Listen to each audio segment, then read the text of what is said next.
Welcome, welcome, welcome, and welcome again to the Total BFE.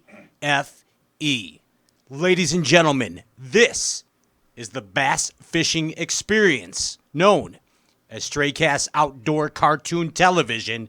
This is the glorified version of a bass fishing talk show, and we are live again tonight. I am your host, Pat Renwick, and you know what?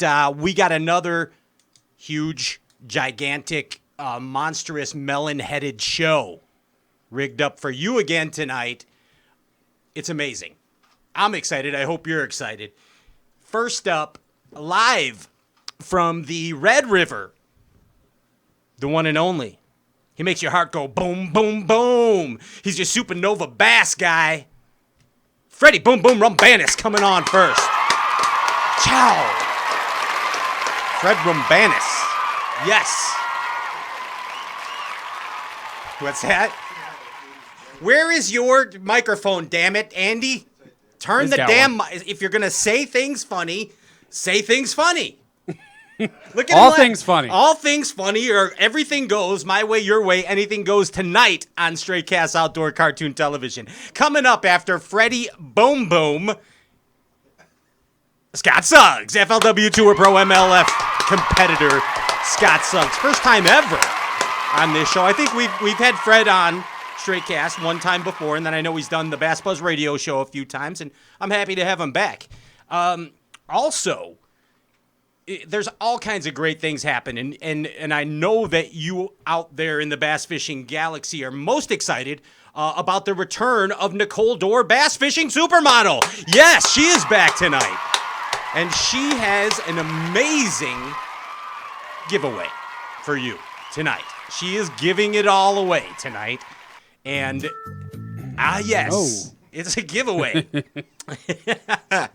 Andy just premature game showed. Ejection? Hey now, it's a family show. Brevardney Jigs, the maker of the finest swim jigs in the bass fishing galaxy. It's a giveaway. $50 worth of Brevardney jigs to you, viewers of Stray Cast Outdoor Cartoon Television. All you have to do, it's super easy. You like and you share the live feed on Facebook. Should I say it again? Say it again. You like and you share the live feed on Facebook, and it's your chance to win $50 worth of custom Brevardney swim jigs. If you don't do it, you're a dum-dum.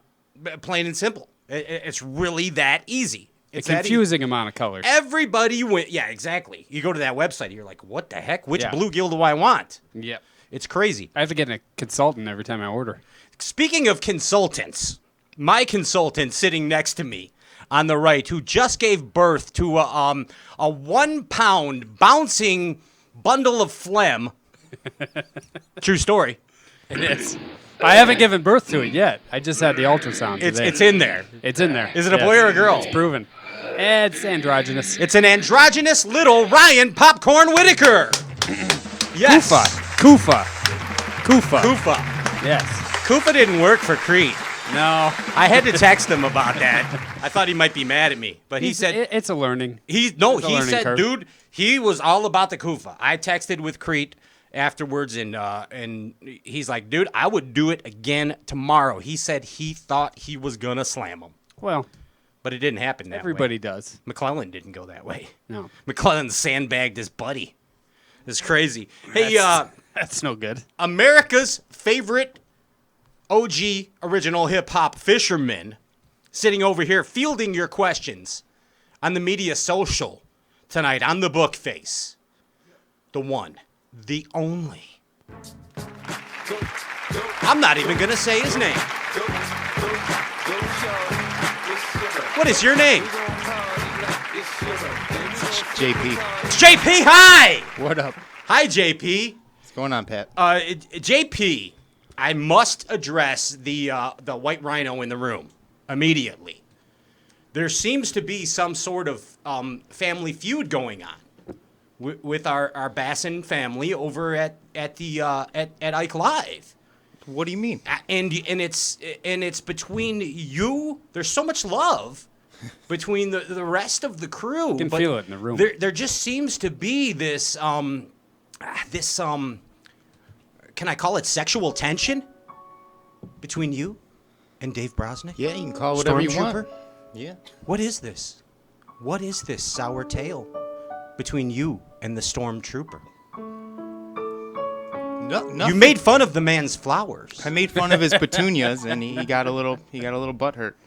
Yeah. Really? Well, Yeah, well, he started it by calling me Bubba Sparks, and I take offense to being called Bubba Sparks by Why? a dude that looks like Bubba Sparks. So, and he also said I'm a failed white rapper, and he Wow. challenged me to a rap battle, Apparently. which I accepted. Okay. I'm not a rapper, by the way, never have been. I challenged you to fishing, Dave and I are fishing together. and it's bass thumb over green thumb. oh, Bass thumb over green thumb. Well, you are now a rapper. What up, Dave? It's all love, though. America knows you as a rapper. So you are now I'm not a rapper, you are now a bassin rapper. but I'll rap. And it's going to be Rappity raps. So you know that our friend Mike Iaconelli has offered to be the DJ in a cage rap battle match between you, JP High, the OG hip hop fisherman, and Dave Brosnick, Yeah, let's do it. yeah, you guys can AKA take it to the Fathead. garden. aka Stormtrooper. Straight out of the garden. That's right. Why is Fred Roumbanis calling already?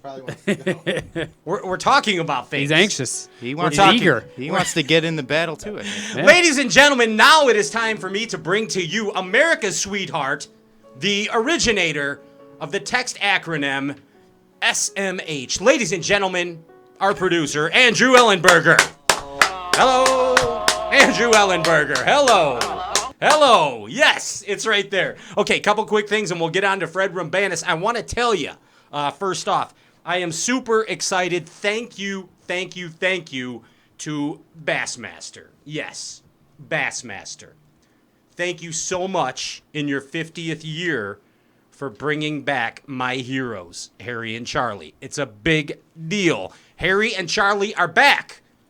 Did you hear what I said, live studio audience? Harry and Charlie are back. Oh, now they heard you. Now they know. If you haven't picked up the June issue of Bassmaster, I suggest you do so. But the scary part is that Harry and Charlie are high school bass fishing bass fishing team coaches, which is just a recipe for disaster, if you can't imagine right there. Hey, if you not heard of the band Greta Van Fleet, if you haven't, you're missing out. Greta Van Fleet is amazing. It is the best bass fishing music in the universe. Greta Van Fleet. Please Google them. They're amazing. Absolutely amazing. I want to remind you, all kinds of specials going on bassuniversity.com. Chime in right there. They still got a 25% off deal going on right now. If you want to learn about bass fishing techniques and know-how, this is not really the place. Bass University is the place. Special shout out to our friend Jay Kumar from the Bass Blaster.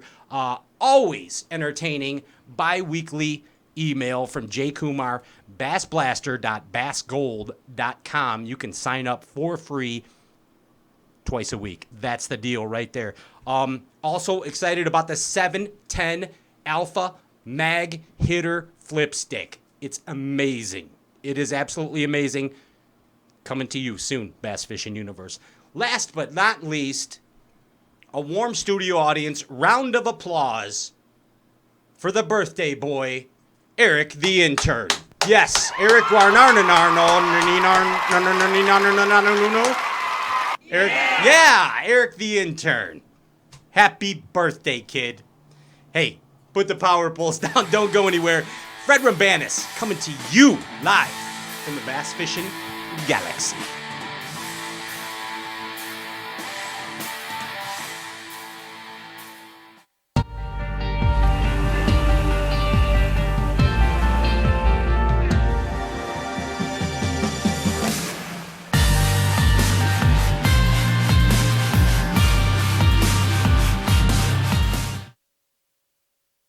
Step up your game. It has been said that professionals are only as good as the tools they work with, and Alpha Angler has developed the ultimate set of tools for you, the competitive angler. Alpha Angler custom rods, brought to fruition by the passion of master craftsman Jake Boomer and 2017 BASS Angler of the Year Brandon Palaniuk. Alpha Angler rods are custom made in the USA, designed and engineered to be perfect. Alpha Angler utilizes a very unconventional approach to making the very best bass rods, from drop shotting to flipping. Alpha Angler's focus is on building perfectly balanced tournament-grade bass rods at an affordable price. Join the Alphalution today and purchase direct at alphaangler.com. Step up your game. alphaangler.com. Taming the beast isn't easy, but the bigger your electronics, the more you have on the line. In conditions like this, you need the KVD Kong Extreme Electronics Mount. The only electronics mount designed and built to be rock solid, no movement, no matter how heavy your gear. A marine-grade mount for fresh or salt water that's monstrously strong. The KVD Kong Extreme Electronics Mount.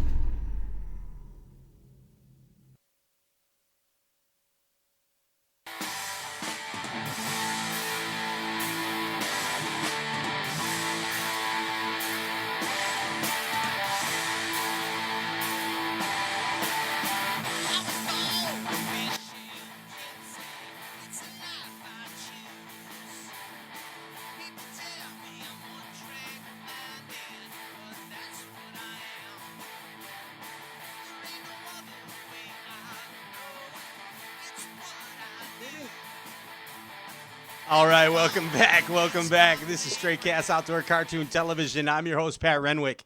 It is time now to take the power poles up because we're going for a ride. We're going to chug along down the Red River with the one, the only, Fred. Boom, boom. Roumbanis. Yes. He dropped his phone in the water. Are you okay? Wait, are you okay, Fred? Fred, are you okay? I'm okay. I'm sitting in the console of my boat, working on tackle. Of course. Getting ready for the Red River. It's a big day tomorrow. My Gene LaRue baits came in the nick of time. Oh, what do you got there? What are you showing off? What was that? This is my box of flip baits. Aha. Got some bugs? You know what? I'll share with you guys what I'm throwing. Yeah, please do. That right there. Let's see if you can see it there. Oh, there he is. There it is. Hello. Ooh. That's a really cool bait right there. That's a sexy especially in these beast. rivers. Fat little It flapper. kicks like crazy. Fits a lightweight really well. What is that? It's called a hammer craw. The hammer craw. The hammer craw, and then here's the punch out craw. Oh, this is a really cool bait right here. You just break these apart. You can put it on the back of a jig. It kicks real good, Oh, man. but also it's an excellent bait to punch the mats with. Wow. It's got a nice thick body to it. Compact. Small profile, lots of action. Who makes those? Gene LaRue. Oh, gotcha. Yeah. Why is that a funny question? Why is my stat like I'm supposed to know this stuff? He said, I got my package in from Gene LaRue. I didn't hear. I thought that was his friend from high school, Gene LaRue. Old buddy Gene. Thank you. There we go. Ooh, look at There's you. the dirty frog box. Look at you showing dirty, off. isn't it? Oh, I like it. Don't tell nobody. Oh, Don't believe tell me, anybody. they I know. have a million frogs. One of those a fish will eat tomorrow. I'm not sure which one, but one will. One of them they will. That's awesome, dude. I mean, how are you feeling about this Red River Derby? Are you feeling confident, Freddie? I mean, you know, every time I'm fishing shallow, I feel confident. But I'll be honest with you, my practice was pretty lousy. So I don't know. I've done a lot of elimination. Sometimes that's just as good as finding fish. Mm-hmm. You know, it lets you kind of fish the moment more than going back and wasting all day trying to catch some history or what you just found that may let you down. So, I mean, I feel like I can fish kind of open-minded. I've eliminated a lot of stuff and found some really good-looking stuff that I feel like I should get bit even though I didn't. But So, the Red I don't know. River, I mean, it's hard to say. Red River historically is just an amazing looking fishery. I mean, just Yeah, and you know, it has been amazing in the past.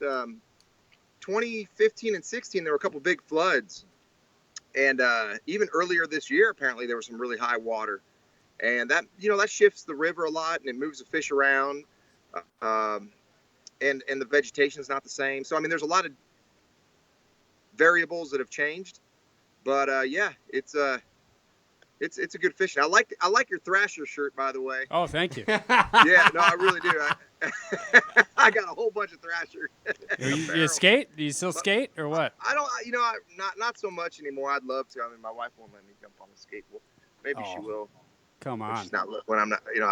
I do have a really cool skateboard, but no. I got a buddy who works at Thrasher, so Oh, I get hooked up Gilbert? pretty- So yeah, You his know name's Mike? Freddie. His name's Freddie. oh, okay. What No, Mike Gilbert at Thrasher's a big bass fisherman. He's a big bass hunter out in California.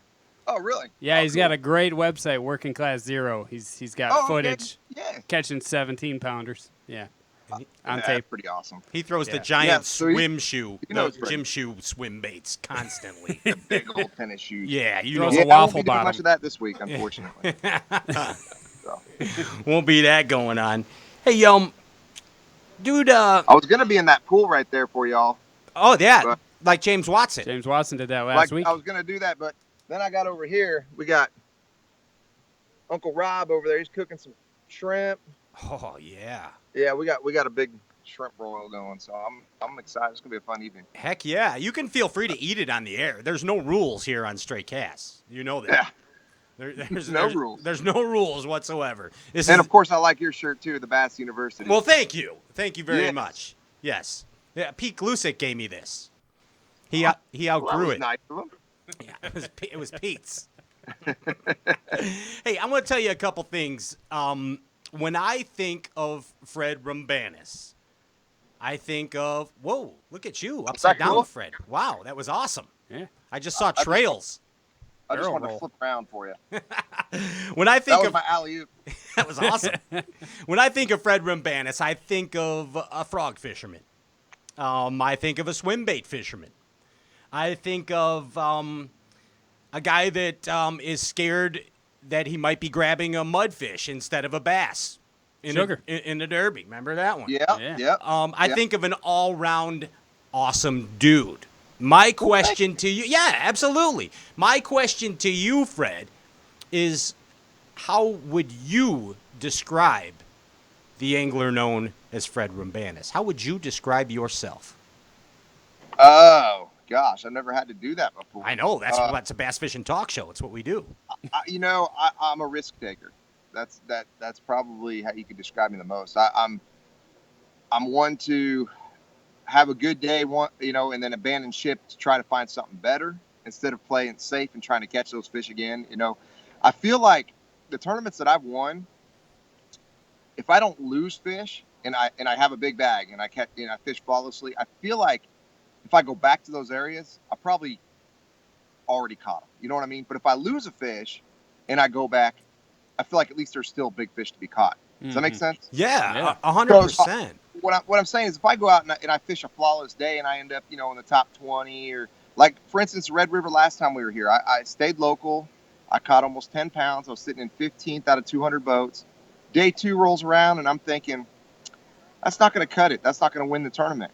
So what do? I lock down 2 locks to pull 3 just to get locked out. So not get back in time. But what I'm saying is, I'm willing to take those risks to try to win. It's Awesome. You got to do what you got to do because this is not an easy sport, man. It's not. I mean, you can't just go out and try to be happy with catching 5 fish. I mean, that just doesn't do it. You got to go out there and catch 5 big fish. Unless you're on the Sabine. And then- Well, and maybe here too.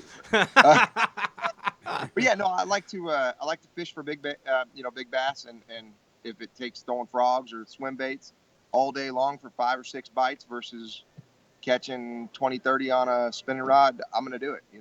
If I feel like the potential's there. Sure. The risk taker, Fred Roumbanis. Yeah. He's the risk taker. All in. I like it. All- I like it. Hey, you I hit 16 every time. nice. Gambling. You talked a little bit about, okay, you miss a fish or you lose a fish, that you still know that you have the potential to catch fish in that area. What I found interesting They're watching the Bass Live coverage of the past Derby on the Sabine, and I want to get your input on this. You would notice anglers like Greg Hackney missing a fish, okay, in particular Greg Hackney, and instead of throwing right back for that fish, and now he was fishing a topwater bait, a frog, and a buzzbait, as you know. Instead of throwing right back at that fish, he was in such a target-rich area that he would actually fan some other areas and then throw back at where he missed the fish. What is the logic behind that, in your opinion? To me, it's one of those deals, and you really just got to pay attention to that bite. I mean, if I throw a frog and it clearly misses the bait, I don't feel it at whiff, I set the hook, I'm going to throw right back on it because chances are that fish is like, whoa, where to go? And you got about a 4-second window is what I would say. Mm-hmm. You can get your bait back there. I don't care what if you follow back up. I'd rather just throw the frog right back. Some people follow it up with a soft stick bait or flip bait or whatever. I'll throw that frog right back within 4 seconds. Now, if I feel the fish and I have it on for a second, I don't even want to think about throwing back in there. Right. Let it forget what happened. Gotcha. Give it 10, 20 minutes, come back. Let it reset. Like that fish Sugar you talked about earlier, I remember that one like it was yesterday. I had that fish bite, and it was almost conditioned to bite at that same time every day. I'd get that big bite, and I hooked it, and it came off. And I mean, obviously, I fished around the area the first day after I lost it, and then never got to bite again. Second day, I had it on again, and it came off. And the third day, I didn't even go to that spot until the last minute. And I said, okay, the timing's right. If that fish is going to bite, it's going to happen right now. And I pretty much called my shot on that fish, and sure enough, I caught it. Dude, it was cool. It was bass history. Awesome. Honestly, it's a piece of bass history. It really is. And is it true that you have a tattoo that says Sugar now? No, I probably should, huh? Can I get a tattoo that says Sugar? You hear that? Yeah, you got the approval. I got the approval. There it is, right there. You better go to the parlor after this derby. Heck, it's the only fish I actually have mounted. I've caught big fish in several tournaments, and it's really the only fish mount I have. Really? You'd think as a pro angler or whatever, I'd have a bunch of fish. You know what? I just don't think I have time to do them. Right. I guess I'll get back and get under it. So after another one. after that derby, you got Sugar mounted? Yeah, Julie gave it to me for Christmas. That's awesome, dude. Yeah. Wow. It was pretty cool. So it was probably one of the coolest Christmas presents I've ever had. Sugar lives on in eternity. Yeah. Right there. And Sugar's got my frog in its mouth. Nice. you talk about big bass and missing baits, and I'm intrigued by this because this happens to me often, and that's why I keep delving into this. But what about a flip bite? So say, for example, you flip in a bush, and you miss the fish flip. And Gary Klein once said on this show that a big bass is like a big jet airliner. I think he was listening to a Steve Miller song at the time, but he said it's like a big jet airliner. And a lot of times they'll miss a bait, but it takes them a moment to turn around to come back and get the bait. So say you flip in a bush and you feel that thump. You're right back in there? Right back in there. Yeah. Every time. I'm gonna try to get back. Usually, you just can't get it right back in there. That by the time you get back in there, it's got time, I think, to make it right back in that position. Mm-hmm. It just depends. If the line swims off and you miss it, I'm looking ahead to where that fish might have swam to. Right. I remember Delaware River, and I had a fish, and it swam off, and I missed it, and I was going from one pile into the next on a dock, and I was in only like a foot and a half of water, and I just stopped fishing for about 15 minutes, took a cold drink, ate some lunch, and I said, that fish going to go right back right at that bite. But I don't want to make another cast for a while. Let it go back. And sure enough, I went back, flipped right to that pylon, and caught that fish. So, I mean, I think a lot of times we overlook the opportunity that can happen again because we get so much in a rush and miss that fish you want to throw back in there instead of trying to go back and, establish a little bit of a game plan on that fish. Because really, if you feel like it's a good quality fish that's going to help you in a tournament, don't be in a big rush if you're flipping an object or a bush, because that fish likes that bush. I mean, they're territorial to an extent. It's in that area for a reason. It's going to go back to it. So if you can leave it alone for a second and kind of move on down, come back to it a little bit, I bet you get that bite again. Because that's why we. I mean, think about it. That's why we practice. We go and we shake off a bunch of fish, and then we get to that spot where we got a bite. I know my confidence is way up when I get a bite and I shook it off, and chances are I probably get that fish again. And every bite, in every big bite in a derby counts. It's kind of like, it's similar to that of spending time on a spawning fish. Right. It's like you know you got to do that. You know that's the deal. Dude, you're a member of the $1 Million Club of bass fishing. That's pretty cool. Thank you. You know that, right? I mean, you knew that about you, right? That was kind of my goal before I hit 35, and sure enough, I did it. I'll be 40 this year, so I need to kind of double that pretty quickly. You know what I mean? Hell yeah! Before I'm off. Boom! You better get it so you be. That's the deal right there. So you've been you've been at this since what? Like, hey, Julie. Hey. What's going on? Sorry, I keep pulling it away. Did you tell Julie about my idea for a hit show on Lifetime? Bass Wives. Yes, the Bass Wives of the Elite and FLW series, and you're going to be the star, Julie Roumbanis. On that Roumbanis. deal? On the reality show Bass Wives? Okay. Yes, you're going to be the star, Julie. You are the star. No, you are the star. Yes, you get the leading role. Right. It's you and the Kardashian girls, because we learned that James Watson is going to marry them. So it'll be you and the Kardashians on the real Bass Wives of the Elite and FLW series. It's crazy. I mean, I got a whole pilot episode rigged up. I'm running it by Jerry McInnes right now, but he's not too cool with it, honestly. He's not. Cool with it? No, I'm just being upfront. Just being upfront about it. But you kind of got into this deal, like, what was it, 2005? 4? I mean, as far as fishing nationally, Yeah. yeah. So I fished the Bassmaster Tour 1 year, so that would be 2005. But actually, in 2004, I fished the FLW Tour. So I've been doing it a long time. What's that? 14, 15, 16 years? I don't know. And you won, like, and I'm going back on memory, and I can't remember what derby it is. You think I would be more prepared as a bass fishing talk show host, but I remember that one derby you won like $250,000 in one derby, didn't you?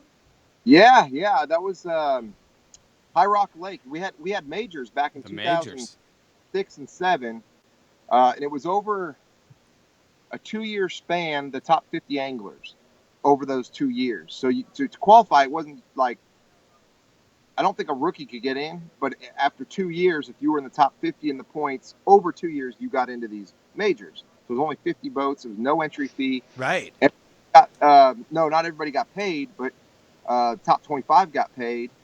So no entry fee, and first place was $250,000. So I mean, there was a lot of money to be won there, and I actually won one and then led the next one at Lake Darnell, where we live now. So I had had a pretty good run on those no entry fee events. I would really like the sport to get back to that level. Those were hole courses too, right? Like 6 holes or whatever. Yeah, it was awesome. I mean, and you weren't allowed to practice that area. I don't think, if I remember correctly, you just had to go in there blind and just pick your hole. You didn't pick it. They gave the highest angler of the year of that year got to pick, I think, the hole or something like that. Or in the tournament, I don't remember how it went. And then a happy hour too. Yeah, that's right. You could go anywhere. That was awesome. Happy hour, you get to go. Yeah, so it's a rotation of guys, right? So the top 12 go in, 2 guys per hole, and it goes to 6 holes. So on the last day, there'd be 1 guy in each hole to start, and then the last hour of the day was called happy hour, and you can go to any hole you chose. And that was a really neat deal, because then, if there was one where you felt more comfortable, you'd run to it. And even at that point, you probably only had 1 boat in that hole. I mean, everybody, they all found a little niche in the hole they were fishing. So it was a really cool deal. I like that format. I'd love to have a couple of them. Obviously the money was awesome. It was outstanding. So Peter T won 2 of those damn things.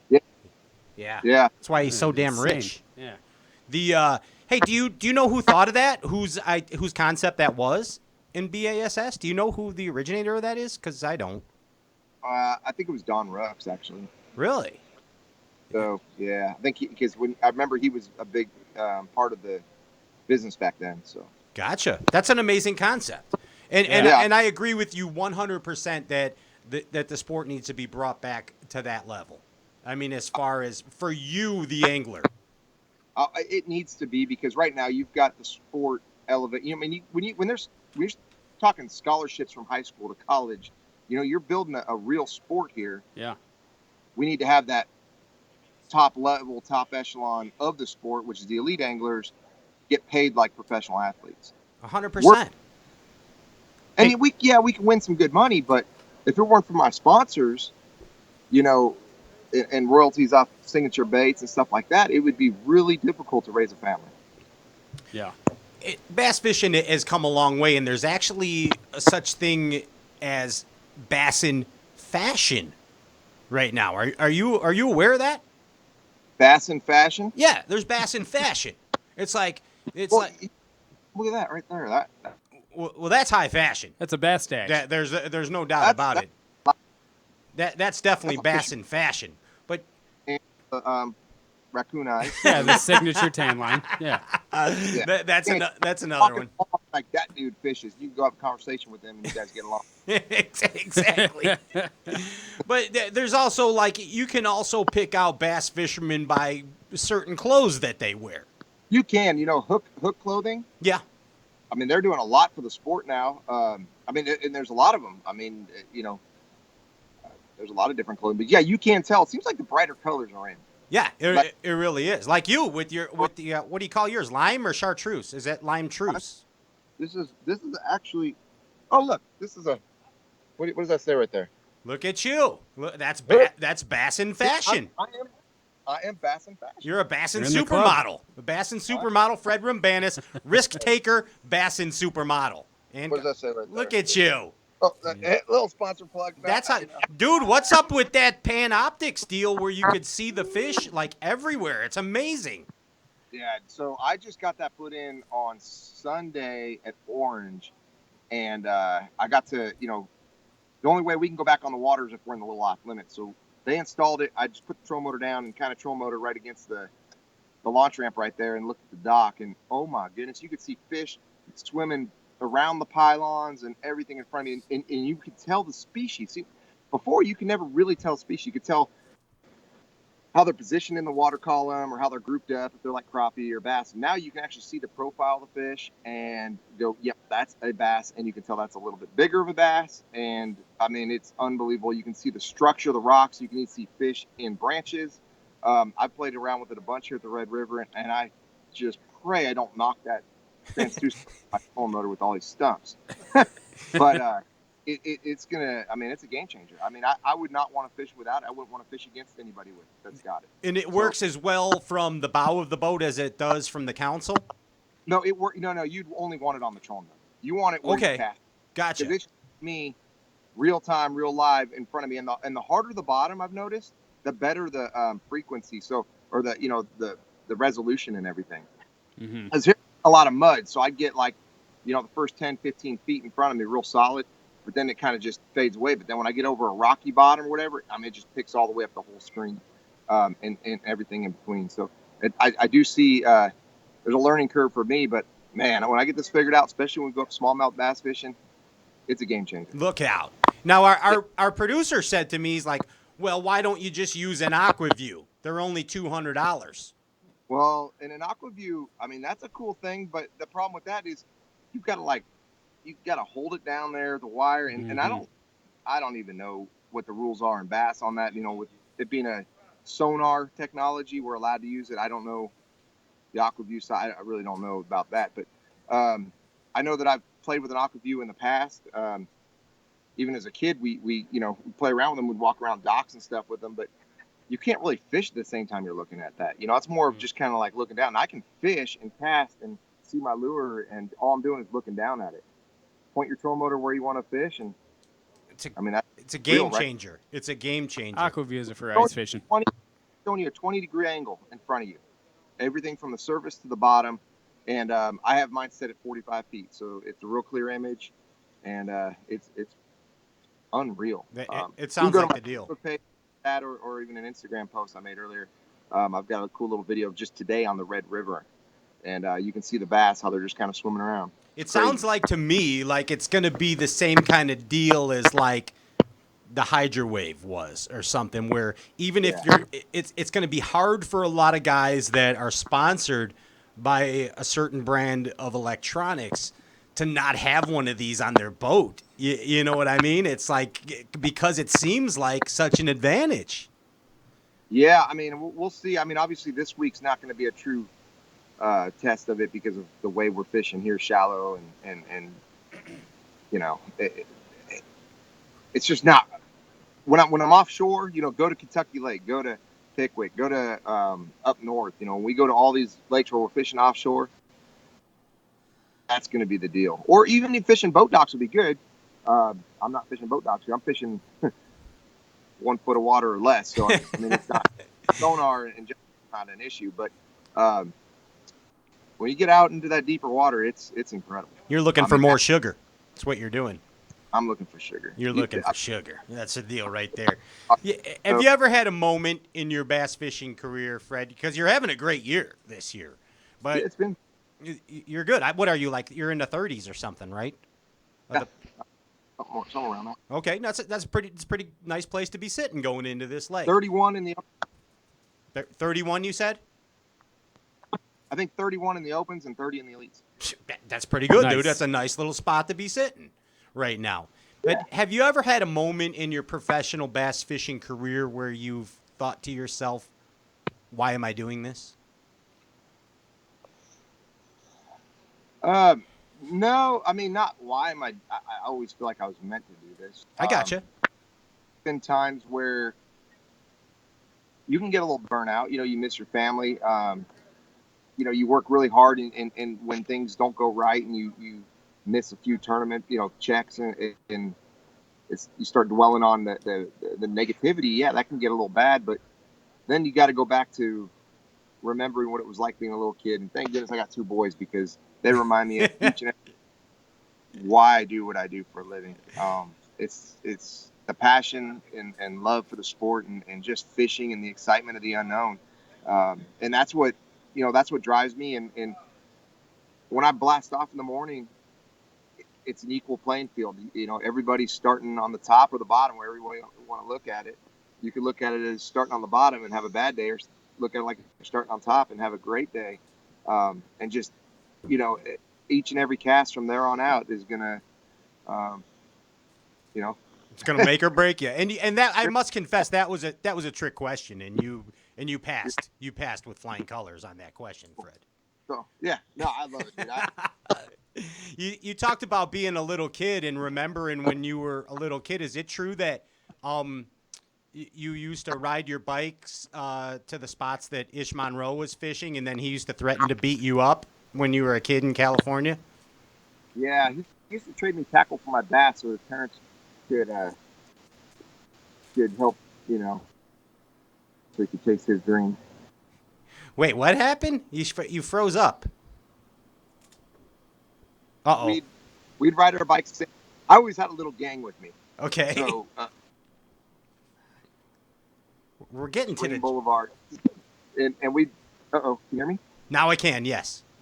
Oh, sorry. I had a bunch of buddies that we all lived on the same street, and we'd ride our bikes to all the reservoirs with our backpack and our skateboards and our fishing rods, and we would do it every day during the summer. And we'd run into Ish quite a bit down there, and I always thought we were cool with him, but I don't really know, you know. I mean, he probably was like, man, how come they got all these friends and they're all over the place, and you know. He told me he kicked your ass. That's what he told me. He told me what? He told me he kicked your ass. That's what he said. Yeah, I don't know about that. He didn't say that. I make that's a true story I just made up right now. That's what that is. Hey, He was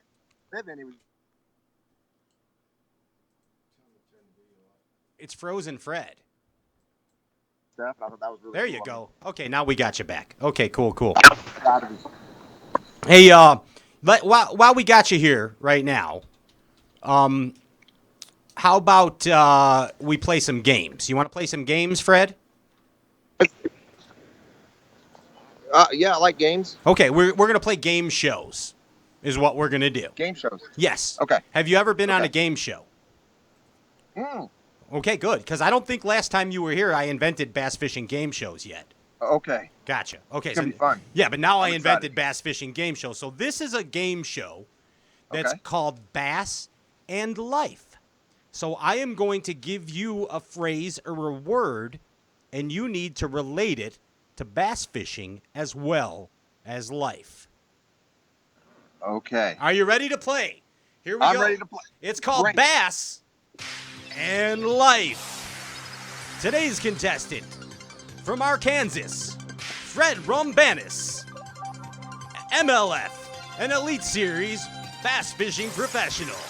I'm your host, Pat Renwick, and here is Fred Roumbanis. Fred, the first question to you is, or statement, or whatever the hell I'm doing.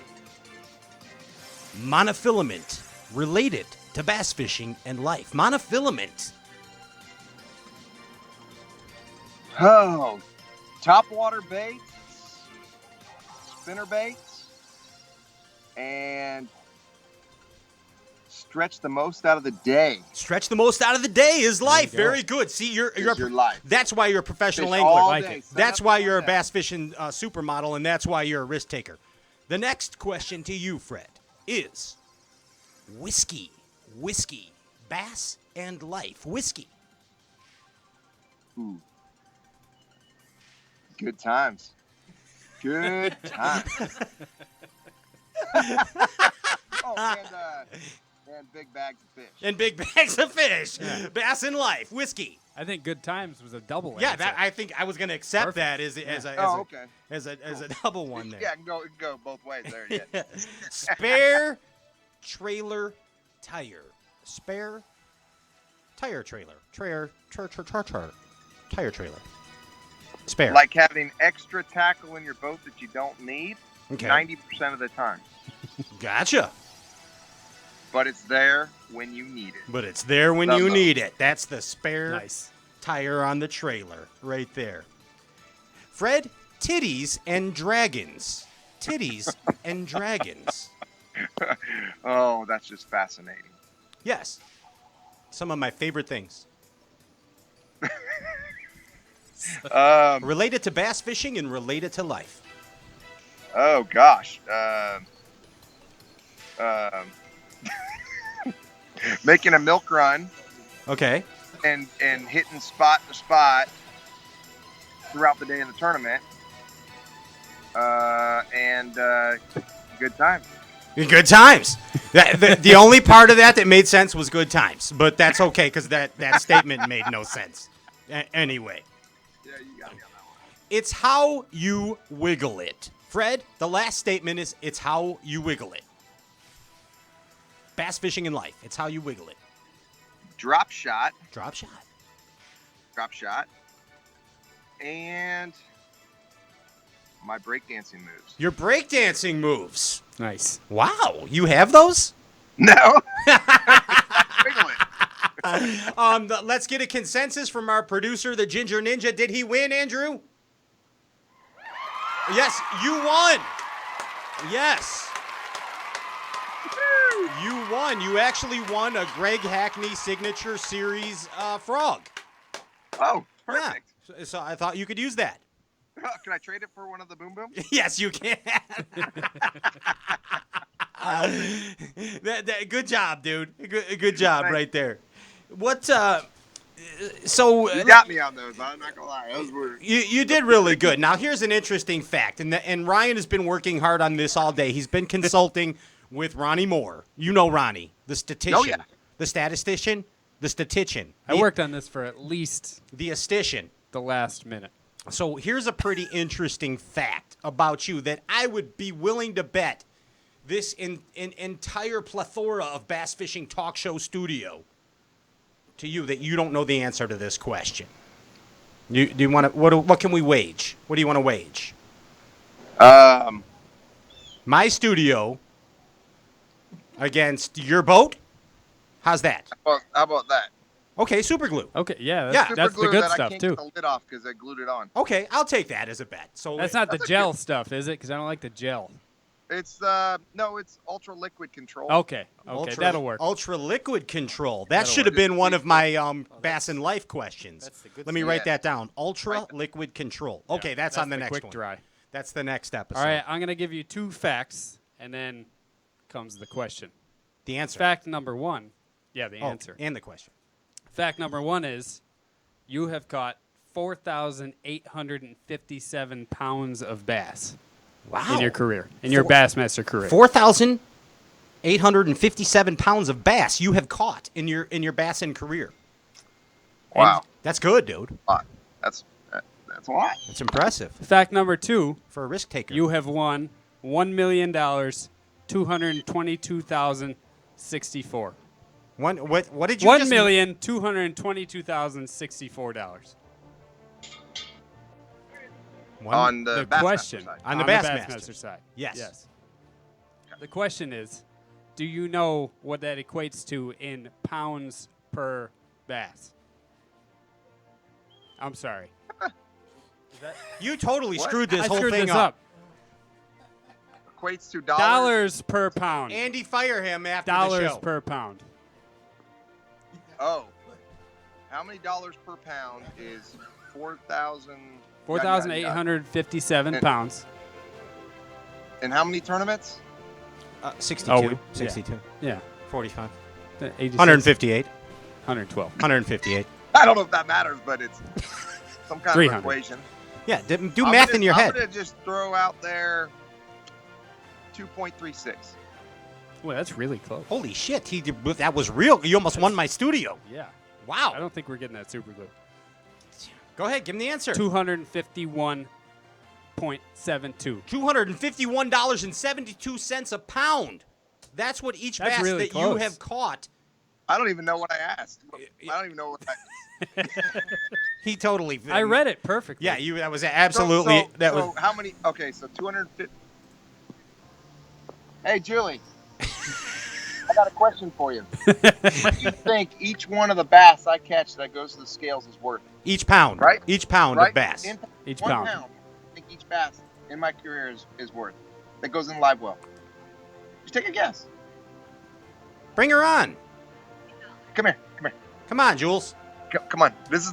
We're gonna win a studio here, or we're gonna Or you're give up my last bit of Loctite. Okay. Just okay. The She's question got a calculator. This is not Every- cool. Julie, you come want- on. No okay, calculator. Do you want to give her the mathematical side, or do you want me to just? Yeah, ask I'm her? gonna do this. I'm gonna clear this up right now. So, Julie, here's the deal. Okay, your husband, Fred Boom Boom Roumbanis, the bass fishing supermodel. He's a risk taker. Do you know that he's a risk taker? Yeah. Okay. So in his bass career, he has won $1,222,000. $1,222,000. Oh, yeah, you murdered it. I did. I'm screwing it up too. $1,222,614. $1,222,064. Yeah, $1,222,614 in his bassin career. $1,222,614. Okay. He has caught in his bass fishing BASS career 4,857 pounds of bass. Now, his question to you, Julie, was, do you know what each pound of bass is worth? Take a guess that he has caught in his. You got a ticker sound? Like, Yeah, 1 million. we have Jeopardy. We can give him. We you can guys give are her talking Jeopardy. to a math genius. Here's Jeopardy. It's like it's over $200. Is it over $200 a pound? It is over $200 a pound.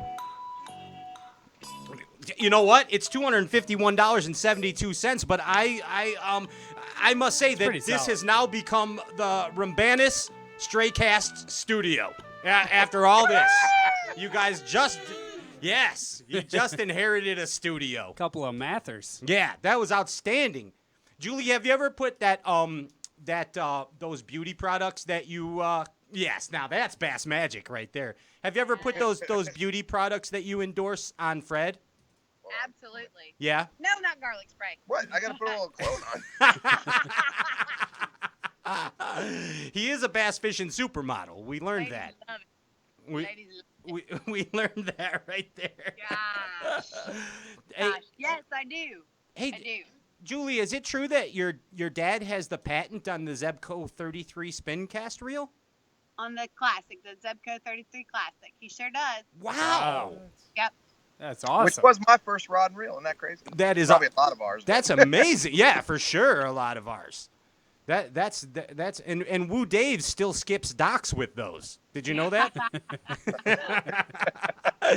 Fred, Julie, thank you so much for coming on the show. We had thank you. we had a Good great time with I you. appreciate it. And best of luck on the Red River, man. And we appreciate your support, dude. 100%. Man, I appreciate it. I'd love to come back soon. So Yeah, absolutely. So we just go ahead and win, and then you can come back next week. Okay, that's probably not going to happen, but okay. Take those risks. Well- Take those risks, Fred.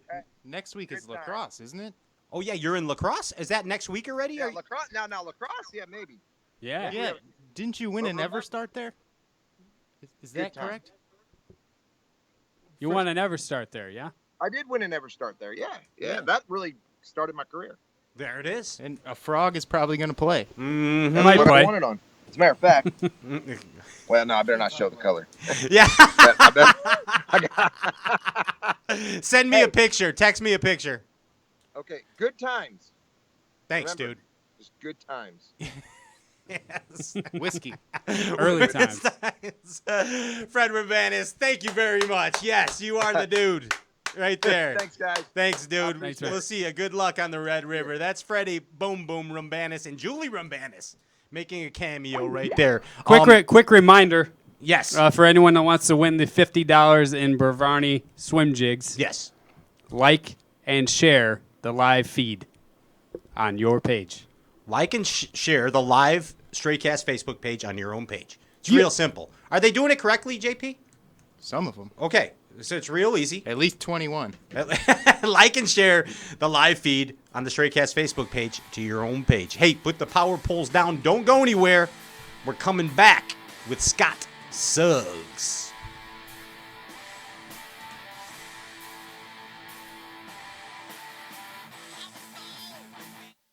Nothing stops your boat faster and holds it more securely than Power Pole's shallow water anchors. Some folks hear Power Pole and think, oh man, I can't afford that. But did you know you can get the 8-foot Power Pole Sportsman 2 hydraulic anchor now with Sea Monster 2.0 pump and heavy-duty hydraulic hose for just $1,295? It's got all the features Power Pole anchors are famous for, and a single Sportsman 2 will hold a bass boat up to 4,500 pounds. Go check it out at power-pole.com to find a dealer near you. Power Pole, swift, silent, secure.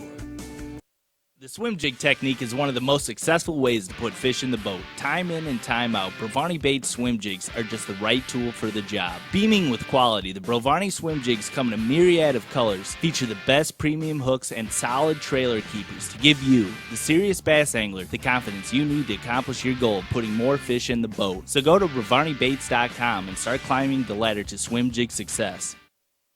Discover the magic of balsa. For decades, professional fishermen and the angling elite come to rely on the fish-catching performance of hand-carved custom balsa lures. PH Custom Lures by Phil Hunt have assembled the comprehensive line of custom balsa baits. The original Huntin' Pete, Bill Lowenstaller Bill, Wesley Strader's Ploppin' Pete, and the new Matt Heron Fudd, in addition to the entire family of PH Custom Lures, are just what you need to get that edge over the competition. Discover the magic of balsa today and visit phcustomlures.com.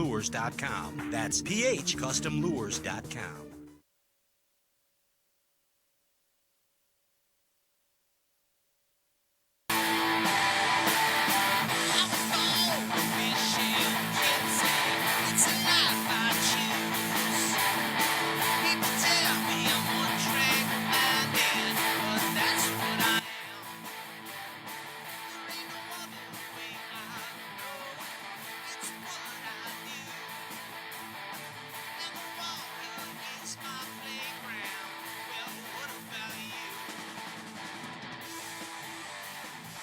Oh, yeah. All right. Welcome back. Straight Cast Outdoor Cartoon Television. I'm your host, Pat Renwick. And right now, from his bunker, according to Jay Kumar's Bassmaster, this gentleman is somewhere in a bunker in Arkansas or somewhere in an undisclosed location. We bring to you and I'm going to call him this, bass fishing superstar, MLF Touring Pro, FLW Touring Pro. Give it up for the first time ever on this maniacy we call Stray Cast. It's Scott Suggs. Yes. Yes. Yeah. Give me an internet high five, Scott. Internet high five. Yeah. There it is right there. Welcome to the madness. How are you? Hey, everything's great. You look nice and comfortable right there. Well, hey, I had to follow the great friend here in Arkansas to get low light outside, so I was going to be in my boat on Lake Washita, but I'm in my house here at Lake Washita. That Fred's always trying to one up people, isn't he? Hey, Fred's always tried to one up me, and he's Oh man, but hey, we're glad to have you here, man. And I don't know how to put this, but I did not realize how cool you were until I actually spent some time with you, man. And it's like you're a pretty cool dude, man. I'm gonna tell you straight. Well, I try to be. I mean, like I said, following the likes of Fred Roumbanis and some of the other guys, you got to really step up your game. That's true. Especially, there's a lot of those other famous Arkansas anglers too. You know what I'm saying? Oh yeah. We're a bunch of Hoosiers over here. So these guys are from Chicago, but we don't even know where Chicago is. Yeah, some of these guys have to get in a pool and pound a bunch of Bud Lights to keep up. I think country, isn't it? What's that, Scott? I said, I think Chicago, isn't it in a foreign country? It sure is. It's Chirac. That's where it is. Chirac. That's it. Hey, so whenever we have a guest on the show for the first time, we do a little get to know ya segment. And I would like you, in your own words, to kind of give the bass fishing universe a little Scott Suggs history lesson. Are you cool with that? Yeah, but I mean, I'm good with that. I mean, yeah, sure. Well, let me have it. What do you want to know? What do you want to know? Basically, how it started, where it's wound up. Yeah, exactly. I mean, let's just take it from the origin of Scott Suggs. How'd you get into this professional game? Like, let's take it from right before you became a professional angler to your first year as a professional. How's that? Okay, the big deal was my dad and everybody. They all crappie fished all the time, and I was raised on this lake right here. And one of the things I'm known for in professional fishing is being able to catch suspended bass. Yeah. And I learned that through being in the boat with my dad and my grandpa and them on this lake, the way they crappie fished in standing trees. And the whole time, not the whole time, a lot of time they'd be crappie fishing. I'd be chunking off, I'd be trying to figure out how to catch a bass while they were crappie fishing. And it really paid off over the years and everything. And it gave me a little deal where I had an advantage during my professional career and was known for something a little different. And I was on the water when I was big enough to walk. That was the great thing about it. They always had me fishing or hunting.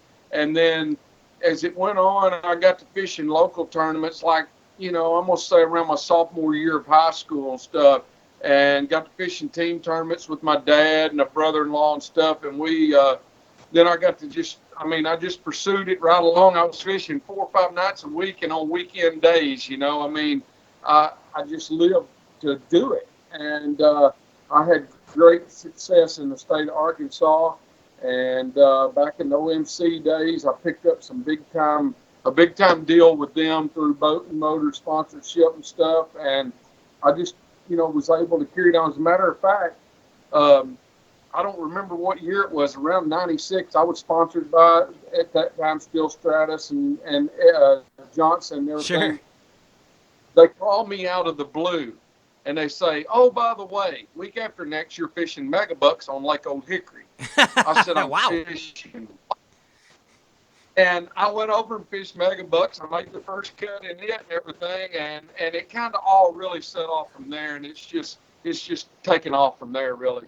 Yeah, 100%. And you have the distinguished honor, and correct me if I'm wrong, of being the first $1 million winner in professional bass fishing. Isn't that correct? That's exactly right. Yeah, dude. Exactly. And that was on your beloved lake. Yeah, right here where I'm sitting right now. And what's amazing is an appearance on this show is somewhat compatible to $1 million win on a professional level. You know that, 100%. right? Yeah.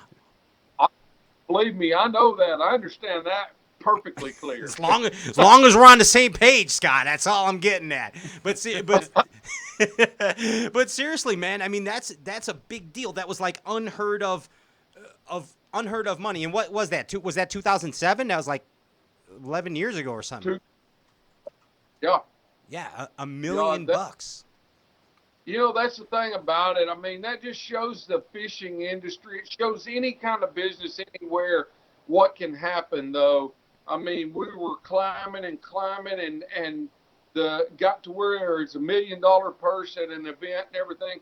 And then the economy shows what it can destroy in any business and everything. And now we're building it back up again and getting the money, back up a little bit. It's going to take a lot more time than it, to get back to that level ever again. I mean, I see it way on down the road, but it just goes to show you how easy and how devastating the economy can be, and in all business, but especially the sport of bass fishing. Yeah, and it is on the climb. There's no doubt, but there's still a missing link. Okay, there's still and Roumbanis kind of talked about it too, how he wanted to get bass fishing back to that level because he won $250,000 in BASS in a derby, and so let's create a scenario here.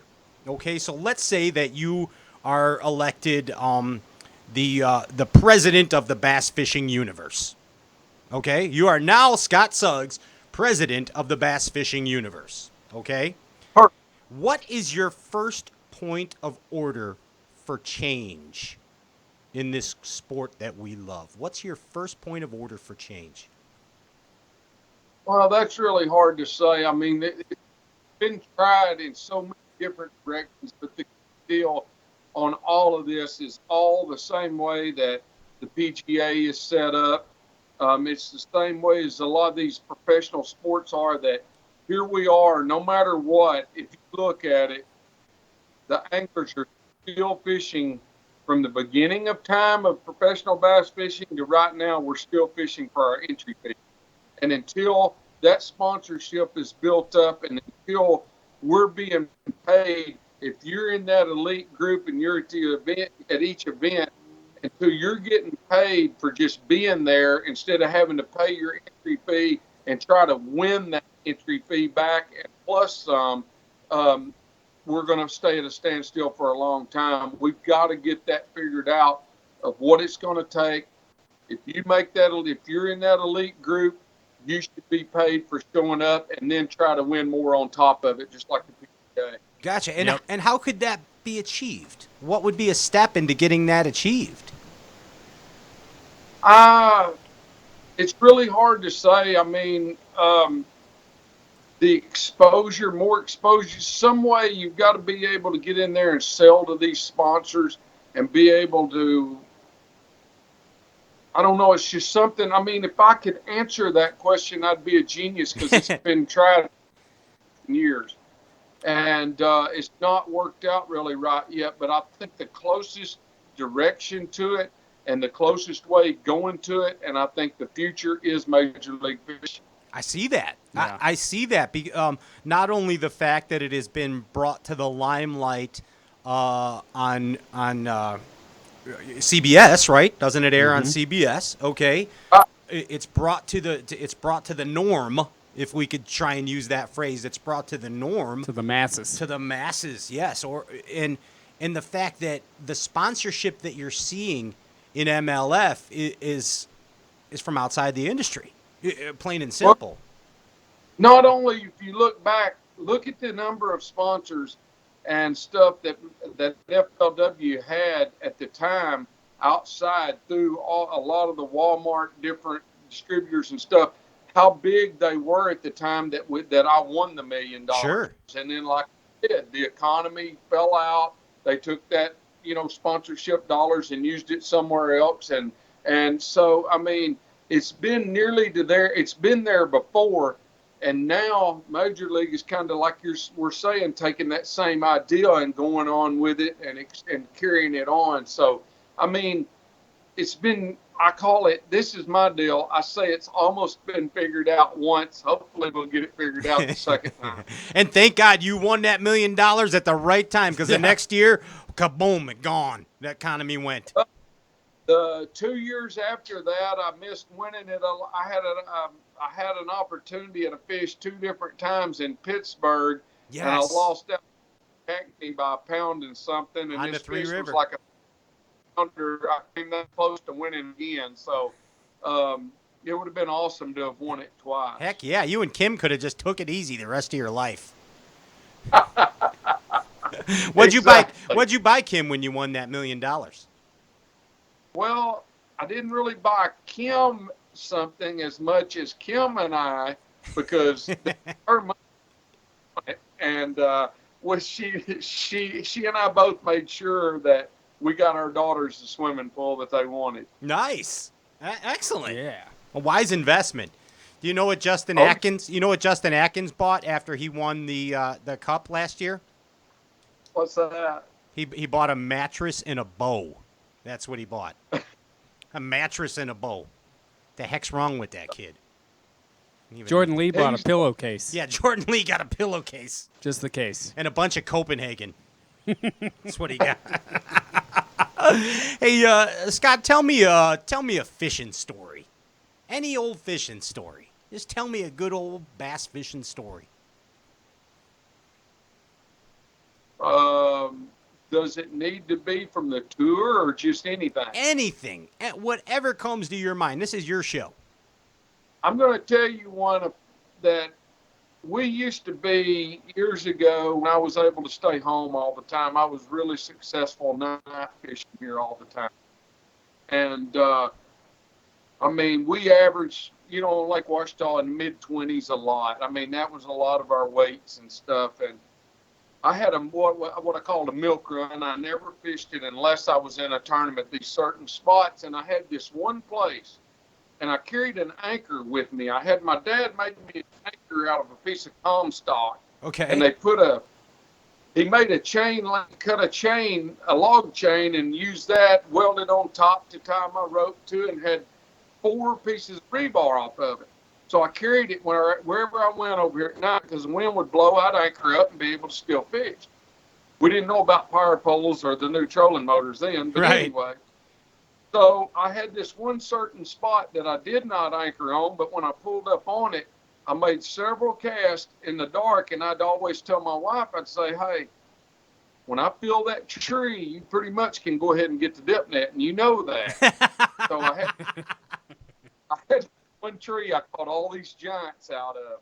So finally we pull up there, and I get lined up, and finally I told her, I said, the next cast ought to be it. So I line it up, and I'm making this cast, and I'm winding it. And I told her, I said, I feel the tree. Here it comes, here it comes. And about that time, I just bow up, and I said, oh, my gosh. As the time I'm saying, because I always say, oh, my gosh, it's a big one. Yeah. I went, oh, but I never stopped. I went right over the butt seat, right through the middle of the boat, flat on my back, and that anchor stuck me dead center in the middle of the back. I'm laying on the floor with the rod sticking straight up in the air. She comes off the back deck once she realizes it, runs by me, grabs the rod on the way by, and she goes, get the net, and she fights it in. So that's about as good. That's a great. She left you there impaled, like Dracula. Oh, I mean, she just left me laying there. Just went right on by and told me to get the net. That's what was insulting about it. It's competition right there, man. At its finest, everything goes. Exactly. So I've taken her lately. The last 2 weeks, I've taken her to a local tournament here, and I'm not gonna lie, she's caught the big one in both of them, and believe me, I'm hearing all about that too. So. That's right. She's gonna be the next Millennium Derby winner, right there. When it comes to fruition, there when it happens.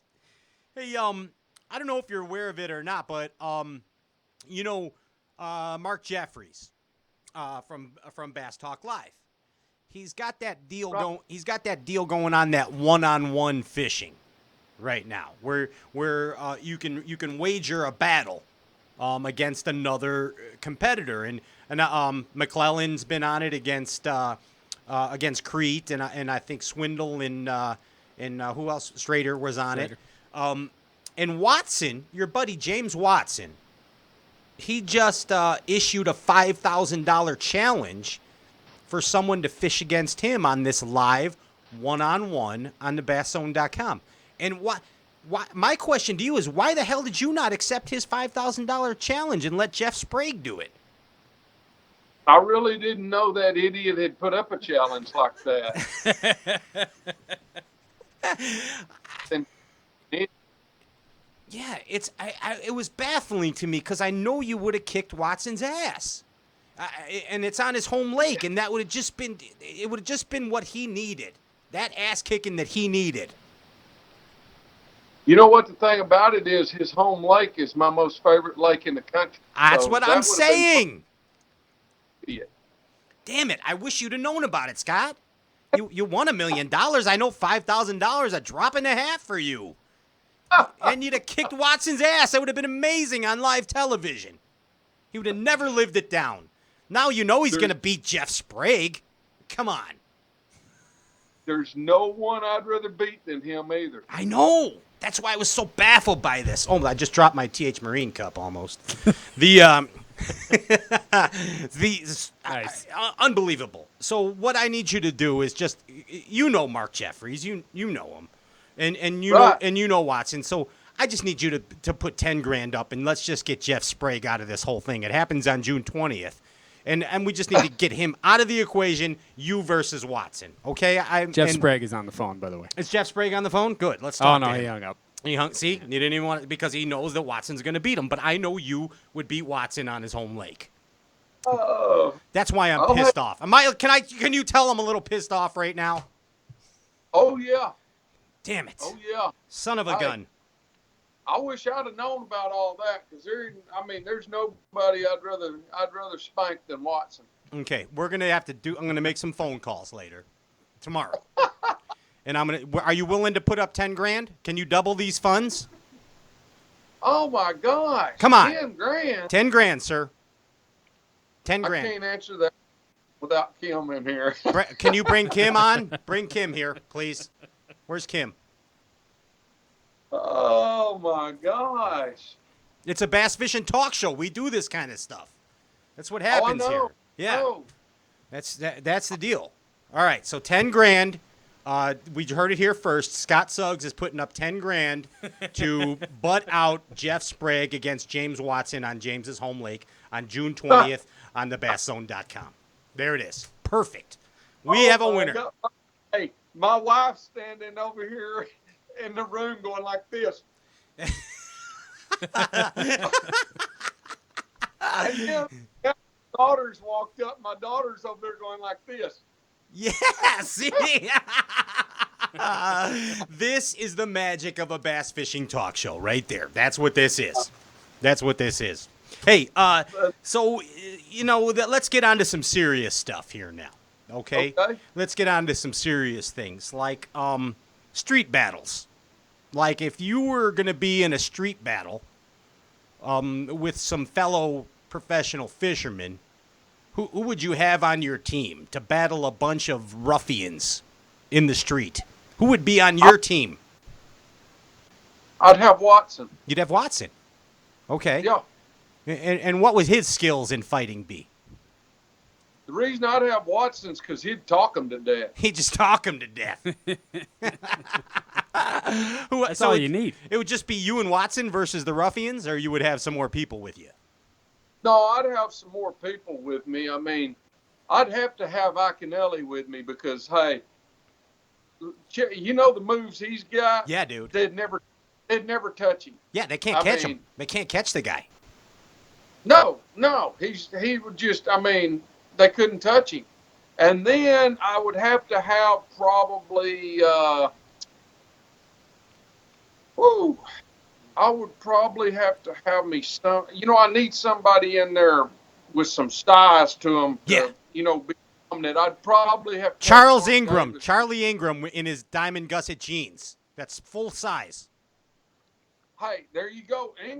Ingram would be a good one too. I mean, I'd have to have me some. It'd be kind of like building a football team. I'd have to have me a real good line backing them up. Yeah, I think you got a winning team right there. That's for sure. You got Ingram as a center for sure. Yeah, there's no ruffians in this bass fishing galaxy. They're gonna stand a chance against Scott Suggs and his hooligans. There's no chance. There's no chance right there. Hey, we like to have fun here, dude. That's what this is all about. And I'm willing to bet that you have never been on a bass fishing game show before. Am I correct in that assumption? I don't think that I ever have. Okay, That now I can recall. I sent you a text earlier and asked you to have a pen and paper ready. Do you have that pen and paper? No, I don't. Come on, where's I do Kim? not. I do not. You're gonna totally lose this if you don't have this written down. You're gonna lose 10 grand. Yeah, because this is it. Pat put up 10 grand. Yeah, I put up 10 grand that you're For gonna this- kick for this Watson's game show. ass, and I sure don't want to lose my money. I honestly don't know if I have. I mean, like I said, I'm at my lake house. I don't even know where I'd look for pen and paper. Well, you're gonna have to remember these then, because there's no backing out of this. I'm trying to get my daughter's attention, pen and paper. See, you just you just sign language. Right now. I'm getting pen and paper right now. Okay, good. All right. Because you're gonna need it, or you're gonna fail miserably at this, Scott. No, this does not sound good. No, I've already set the stage to my advantage here. I bet you have. Yes, That's absolutely true.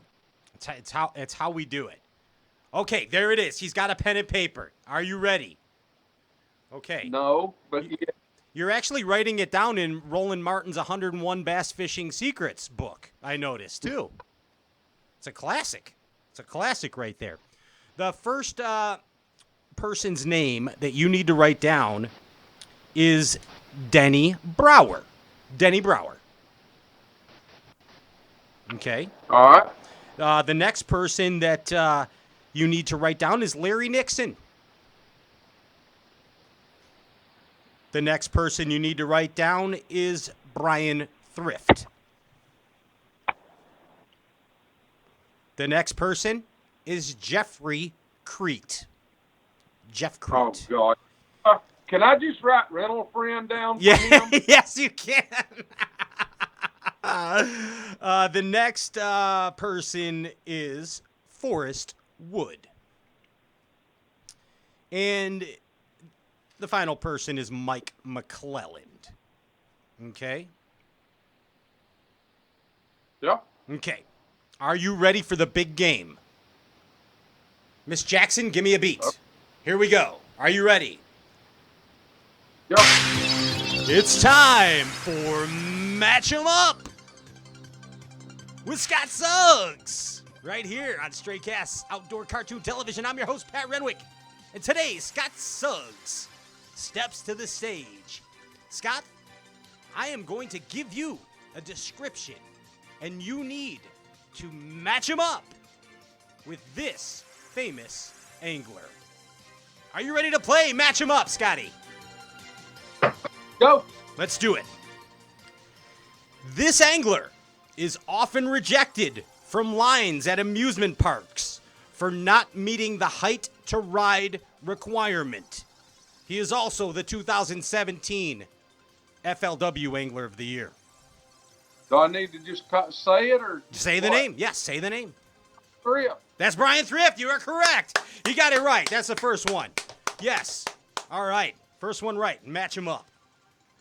This former BASS champion is rumored to still have a warehouse full of gator tail worms and recently had his heart replaced with the heart of a panther, which will enable him to fish competitively for decades to come.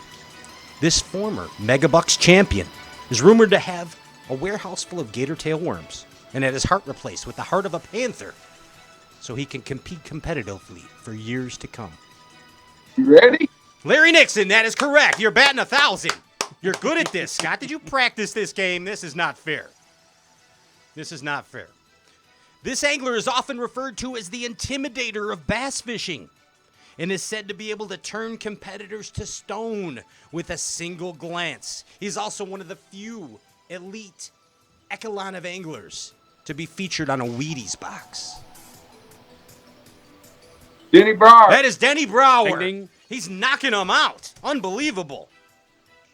This professional angler's saliva is so venomous that it almost wiped out every indigenous plant in the country of Spain. Got Jeff Creek. That's Jeff Crete. That's right. Jeff Crete. Where the hell did you get that one? 100%. Jeff Crete spits in all the vases He's spitting. in Spain. Knocked him I out. wish. There's 2 left. So, you knocked them out. So I think you're doing pretty good here. This bass fishing legend.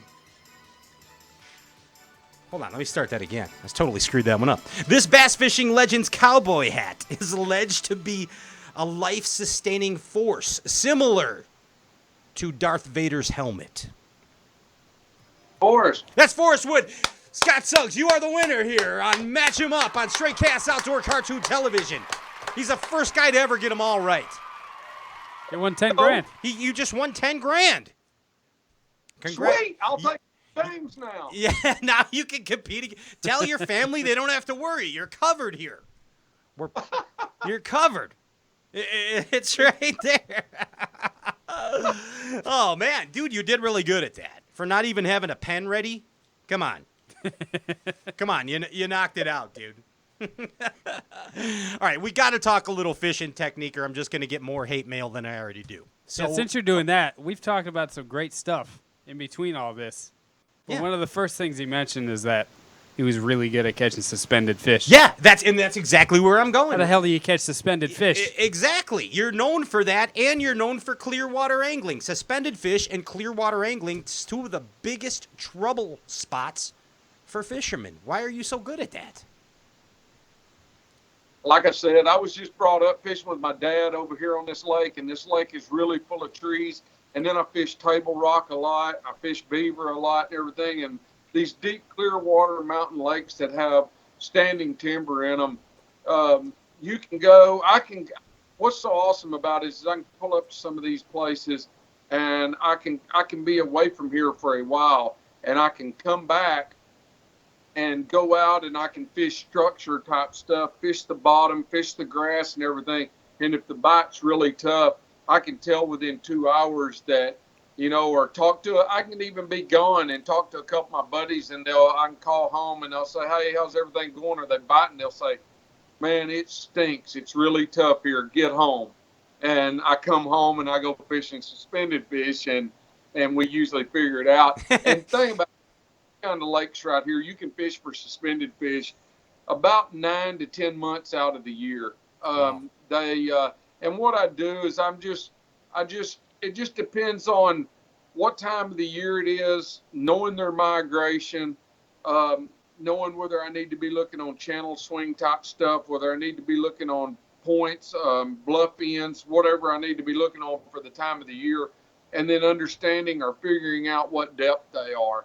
And then the biggest key is once you get that depth figured out is maintaining a bait in that strike zone. And when I call that strike zone, the depth that they're holding in, I always like to keep my bait anywhere from about a foot above where I think they're holding to about 5 to 6 feet above it because they're always looking up when they're suspended. You go under them, you can throw a bait out there and let it go down 5 feet below them, and you may not get a bite all day long unless they see it go down on the fall. If you throw past them and they never see it, you're not even going to get a bite. Right. And I think that, and then understanding the thermocline, that's another big thing, is knowing that if I'm fishing in 80 feet of water and the thermocline's at 30, I've ruled out all that water below them. I don't have to mess with all that. I keep it in that water or in that 30 and above, and just understanding all those different things. And then I catch tons of fish out of the trees and stuff on top waters and everything, and knowing when that's going on. I've just spent so much time doing it that it's really more. I mean, it's really fun to me because once you find them, once you figure it out, it's a huge reward. I mean, you catch so many fish that I call them bait stupid because they don't ever see bait. They never see a bait.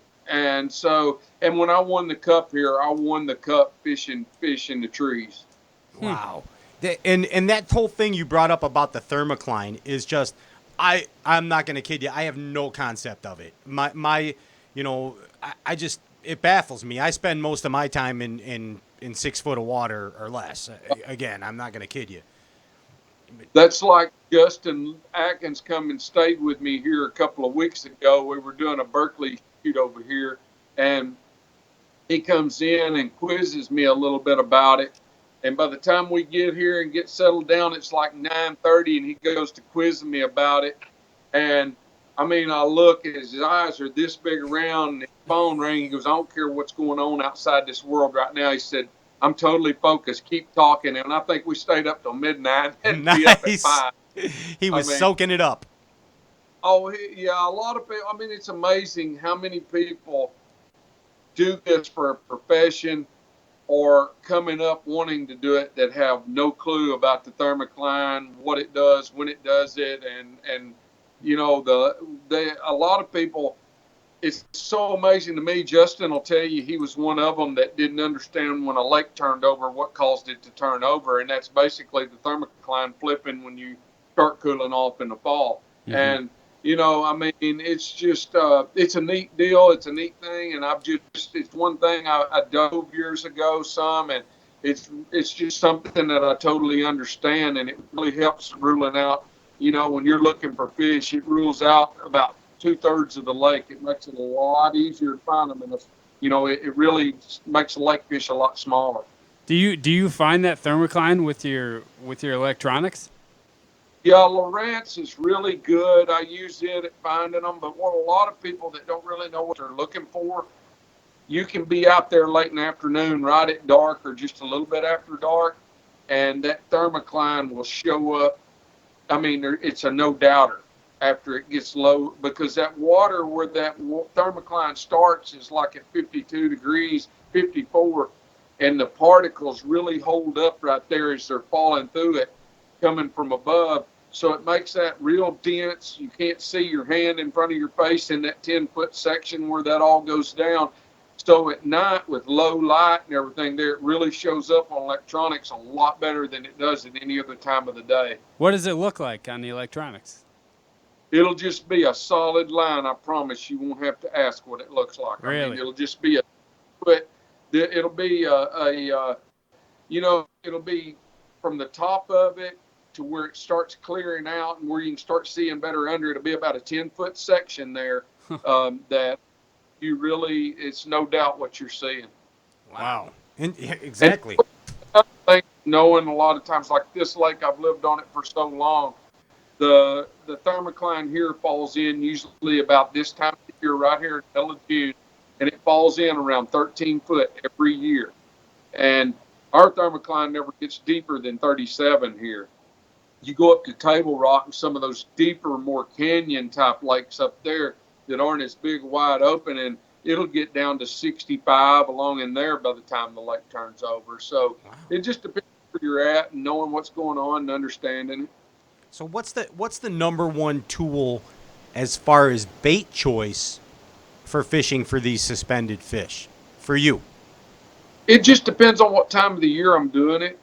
And it depends on what your bait's like. If your shad are very big, or if they're little tiny shad, if they're a good sized shad, like when I won the championship here, I caught them slow rolling a 3/4 ounce spinnerbait out in the top of those trees. Gotcha. And I like to throw a swim bait in the top of the trees.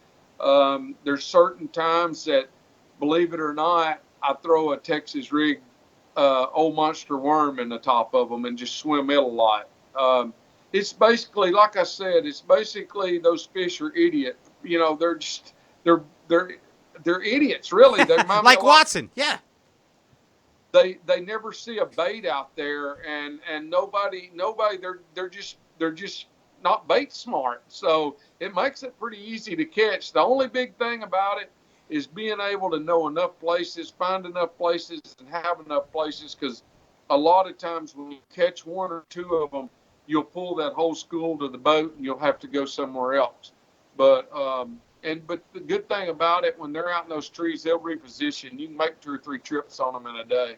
So you're fishing. Let's say you're fishing a strange lake and you're not on your home lake.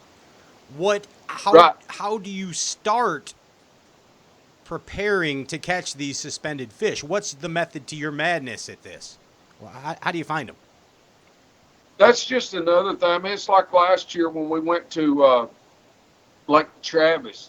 That lake was real low the last time I was there. And then this last time we went, it was super high. Well, all these trees grew. So when we got there, they were out in 25 and 30 feet of water. And that's basically the same thing I did there. I just went to looking and watching these trees and seeing these fish in these trees, and then adapting to the way I needed to catch them there. And I had a good tournament there and made the cut there. So, I mean,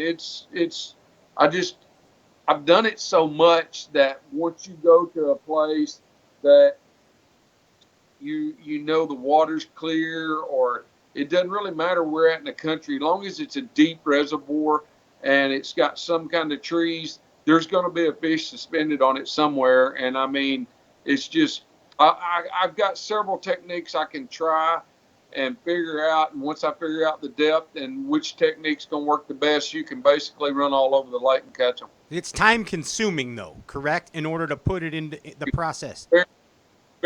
That's a great point. It's very time consuming, and a lot of times my goal is if I find 1 to 4 places, if you find 3 or 4 in a day, you've had a super good day. So by the time that practice is over, if you've got 5 or up to 12 places found by the time your 3 days of practice is over, that's unbelievable. Because the thing about it is, most of the time, all it takes, I mean, it's usually your first stop, maybe your second stop, and you're well. Yeah. And that's the good thing about it. I mean, it's wasting a lot of time. You're right.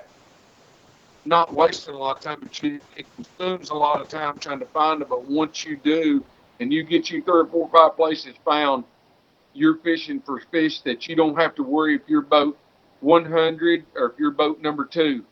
You're not going to have to fish behind anybody. Right. And I think Ryan's thinking the same thing I am. If you could implement this into your MLF competition, you'd kick everybody's ass. You just don't have enough time to do it. I've got to do it. I got to do it one time, and I won that. I won that deal on like 10 kills. Yeah. I got to do it, and it was pretty fun. Heck yeah, man. It sounds awesome. I felt like we just did a Bass University thing right now. Yeah. That was so informative. That was way more informative than anything we ever do on this show. I don't know what the hell's going on. Good job, Scott.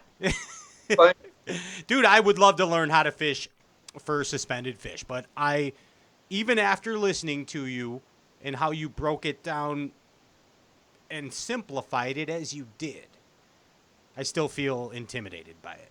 Is that natural? And most people do. And I mean, it's just something that, here it is. It's like anything. It's all between your ears. It's all about confidence. And all it takes is that 1 or 2 times going out, figuring it out, and being able to duplicate it. And then it's like a bad disease. You want to fighting it because you love it so much. I mean, it really it becomes something that, I don't know, it's so addictive to me, I guess is the best way to put it, because I get more now out of when I'm around and stuff instead of just pulling up and catching. I get more reward out of finding. I mean, so And my dad's even he said something to me before when he'd be with me. I'd pull up, I'd catch some. I'd say, well, we got those found. Let's go find something else. Well, why don't we catch them? You know, Let's jack a few here. Yeah. So, I mean, once you get it dialed in, it's very addictive. More about the hunt. There it is, right there. What about Suspended bass fishing with Scott Suggs on Stray Cast Outdoor Cartoon That's Television. good stuff. I'm gonna go look for a thermocline later this summer. I never listen to this show back because I don't want to hear myself again. But I'm gonna listen to this back again. That's for sure. That's for sure. Hey, we really appreciate you taking your time out of your free time to come on this show, man. We sincerely appreciate it. Well, I mean, I really appreciate the offer. Anytime, I would love to do anytime. That's one thing that I always did, and I always kind of preach it to these younger guys coming up and everything. As far as I know, in all my time, I've never missed anything. I've always done, tried to do everything I possibly can when people ask. And for the upcomers out there that are listening or whatever, never, ever forget to return a call or never turn anything down, because it's the people that are watching us that makes us be, they're the reason we're out here. 100%. Yep. 100%. And again, man, we wish you the best of luck. You're going to St. Clair next, right? Exactly. Yeah. We're going to Bronzeback country. Yes, sir. Are you excited? Oh, yeah, because I like to fish. I like to catch them suspended up there, too. Nice. Well, we wish you luck there in the Rock City, in the Detroit Rock City. Maybe we'll see you up there. If not, we'll run into you in Arkansas this summer at the Cup. I hope so. There it is, man. Scott Suggs, a true gentleman and professional bass angler, right here for the first time ever. You got to come back. So how about, are you free tomorrow night? Is that cool? Hey, I'll make it. Scott, take care, man. Anything you want to say to your fans or sponsors before we get the hell out of here? Hey, no, just thanks for that ever back me in it right now. It's I couldn't be out here without them, and all the fans. Hey, we're gonna stay after it. Yeah, there it is, and we'll see you on June 20th, whooping James Watson's ass on his home lake, right there. Can't wait for it. Scott Suggs, take care of yourself, man. Good to see you. There it is right there. Hey, Scott Suggs, first time ever on this show. I enjoyed Scott. That was awesome, dude. Yeah. He's a cool dude to hang with, too, that's for sure. Want to remind you, there's still time. There is still time to win the $50 Bravarni Jig prize pack. All you have to do is like and share the live Facebook feed, and Nicole Dorr, Bass Fishing Supermodel, will be coming on shortly to our. Oh, I think we're getting her on right now. I'm playing dumb. Come on, I'm trying to pretend like this is a surprise. Oh, okay. I see what we're doing here. Okay. Wait, and what the world is going on here? You think that these guys would know how to use? Hey, Andy. They would know how. Hello. I hear voices. Hello. I hear voices from beyond. What is? Are we on? Hello, Dum. Hello. Whoever this could be, hit the video button on your Skype. All we have is audio. Who is this mystery guest right now? Let's guess. Who could is this Orlando Wilson? It's well, I don't think it's Orlando Wilson. But it is. Oh my God! It's a Ghost of Christmas Past. Blair Witch. It is the Blair Witches. Oh my God! Holy shit! Are you guys in a Nine Inch Nails video? Ladies and gentlemen, it's Brian the Carpenter and Justin Kimmel right here with a special cameo. Wow! Are you guys bow hunting for carp right now? What are you doing? Might as well be bow hunting with a whopper flopper. Uh-huh. Holy cow! There's nothing biting in Jersey tonight, folks. You're not missing anything. Where are Brian's hands right now? Jersey. Where are Brian's hands? Oh, there they are. They're on his plopper. Good. What's Been dead sticking a Cinco at night. Is that what you call it? I got you. I got you. Excellent. Justin, it's pretty ironic that I actually have a Bass U shirt on tonight, isn't it? That's why I wanted to call in, man. I thought you got our latest shirt on, and just wanted to see if you were enjoying some Bass U TV. I heard the Scott Suggs suspended bass stuff. Yeah. You can see that on Bass U TV. Actually, I'm thinking of starting a new show called Stray Cast U, where it's nothing but informative bass fishing information. Right. I don't think it's being done yet, and Yeah. I see a niche in the market for informative bass fishing. Yeah, really in-depth broadcasts. stuff. Yes. Yeah. You know what I mean, right from the pros' mouths. I think it's brilliant. Yes, Yeah. thank you. I'm an idea man. I feed the mayonnaise to the tuna fish, as you know. Brian, are you grinding fresh pepper back there? Or I can't. I don't see a rod. Is that a pepper grinder? Oh, okay. Oh, he's whopping his plop. There. Where are you guys at? Are you on Mike's Lake? No. We had to go public lake tonight, and that means only pickerel. 1 3-pound pickerel. Where's the birthday boy? Earwig. Eric? Yeah, where's Earwig? I have no idea. Missing in action. Oh, gotcha. Okay. Throwing a Cinco somewhere, to be sure. I'm sure he's Thanosing all the Infinity Stones somewhere. Is what he's doing. Burning it Well, we're just getting ready. I'm going to actually be having all the fun tomorrow morning. I don't know if you guys saw. We'll be live from our Facebook page, Bass University, Yes. with the dean, Pete Glusek, and he's searching for big ones. Oh yeah. He's going to go fishing. He's going to try to put together a pattern live. So the pressure I've put on him is immense. Can Pete handle that? Is he okay with this? I think so. He hasn't been to this particular area in about 8 days. Okay. I hope you guys So, aren't pre-fishing for him. So what he was doing is not going to be working anymore. So Gotcha. finding the developing patterns, it's the Bass U way, man. Pete is an amazing angler. As we know from his history, on BASS, on FLW. But big wins. yeah, absolutely. Gigantic. He's also my brother from another mother, and also, but what we do know about Pete also is he just likes to take it easy these days. He doesn't like pressure that much. Yeah, it's a good way to live life and fish. I got a good story from Monday night's show. I think Andy would really appreciate this one. Okay, go ahead. So, intern calls out about an hour before the show, puts a little extra heat on me, extra stuff to do to get ready for Monday Night's Like Live. And about quarter of 7, we're supposed to go live at 7. I walk in and I see the computer. Try not to break in my eye. Like maybe on the chin or something. I'm not your intern. the computer's saying something about Windows wants to do an update. I'm like, yeah, right. I come back in 5 minutes later. Windows is doing an update at 5 minutes of the time we're supposed to go live at 7 o'clock. So 25 minutes of wait for Windows to finish this update. We're way late.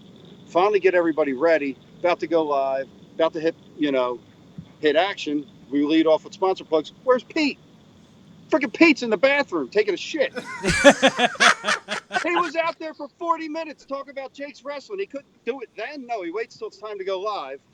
Oh, my God, dude. It was a call to duty, if you know what I'm saying. It was a call to duty right there. I mean, literally, everybody finally gets in their places. Where's Pete? Oh, okay.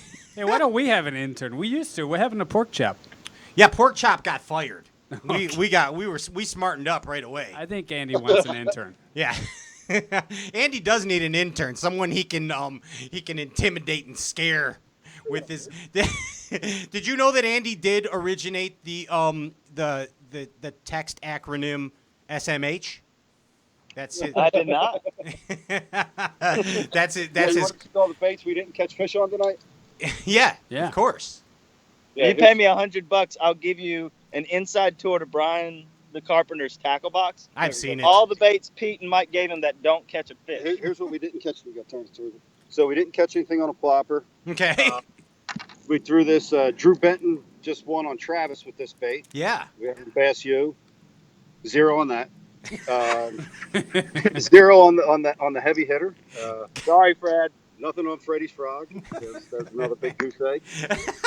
Was that the one you threw? Yeah, I threw a chatterbait similar to that. Yeah, we threw a Same deal. jackhammer. Nothing. Another little chatter chicken looking bait. Nothing on that. We threw a swim jig, and we dead stick a Senko. Oh, that too. You threw that. No, I didn't throw that. You didn't? No. That was the one. That's the PH lure I sent you. Yes, yes, that's probably what we should have thrown. That's why he didn't catch him. Yeah. By the way, where the hell are my Ike Live stickers? Justin gave me Bass U stickers for my boat. Where are the my Ike Live stickers? Am I just like every other viewer of Ike Live? I never get the prizes. Is a fact. I Hey, need do you something to have hold one of my these transom sweet new together hats? too, please. Pat, what's that? do you have one of our new hats? I do. Yeah, I have everything new of yours. I'm kind of a big deal. So have Yeah. you found, there's a rumor going around, have you found that you've caught some really, really big bass this year while wearing this hat? Unbelievable, and especially the size has increased immensely. And what I've found that by watching Bass UTV and then applying those techniques on the water while wearing that hat, tenfold, dude. That's awesome. Yeah. There's a rumor that this is a lucky hat. That is true.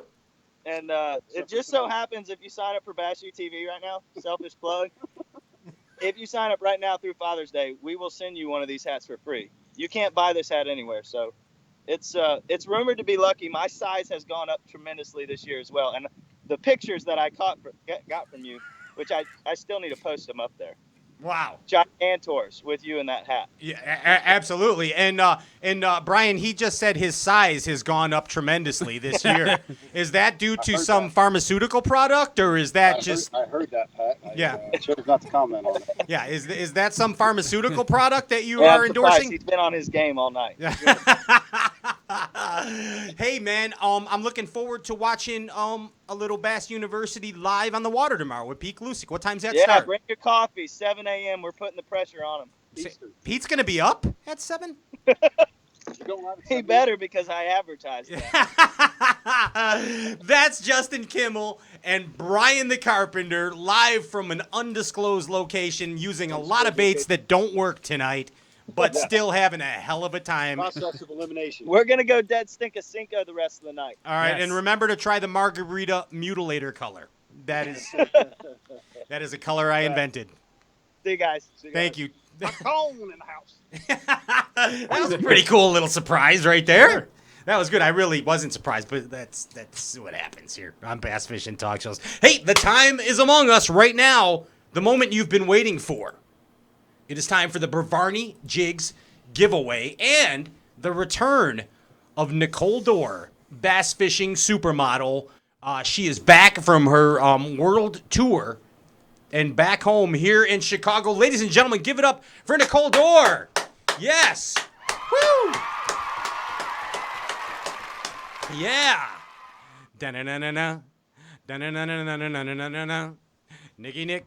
Da-na-na-na-na. What's going on? Nothing much. What are you doing? Just got home. Just hanging out. Nothing much. What the heck is on your shirt? Is that a Pantera shirt? Tiger. Oh, it's a tiger. Yeah. Is it mixed bred for its skills in magic? By any Panthera. chance? Anything you want it to be. Thank you. Thank you very much. I appreciate that. 100%. It's good to have you back home in Chirac. I know it's good back to be in my hometown. Yeah, kinda. I mean, but seriously, you were like in Paradise, California, Nevada, Jamaica, Bahamas, and now you're back in Chicago. Excuse me. Right there. I know, but it's good to be home. Chicago's my hometown. It always will be. So I'm glad to be back. You know, my vacation's over. Time to get on with my life again. Okay, So, real life shit happening right now. honest stuff. And the most important thing in your life, as everyone knows, is to give away prizes here on the glorified version of a bass fishing talk show that we call Stray Cast. And what do you got worked up? What's up? Absolutely. And the giveaway tonight is actually $50 worth of Bacardi. And I actually mean Barney. Oh, wait, there's a lot of Bacardi's people cool, that want too. $50 worth of Bacardi. I think you got a winner there. Woo!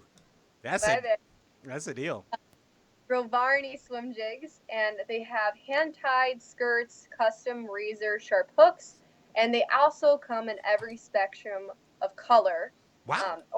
I would really like to say they are the sexiest swim jigs that come in the Bassin Galaxy. Yes, that is true. Wow, you took the words right out of my mouth. You have a way with words. Well, thank you. Thank you. Basically, you can just check them out at rovarnibaits.com or on their Facebook page. And if you happen to win tonight, just send us a message here at StrayCast Facebook page, and we'll be happy to help you out with it. Awesome. We'll send him the prize out right away. Cool. And who is the big winner? Okay, the big winner just happens to be Jesse McNutt. Jesse McNutt. Jesse McNutt. Is that McNutt. real? Is that really? Naught. Jesse McNutt. Mm-hmm. Okay, So, there it is. that's- That's like you want- McLovin.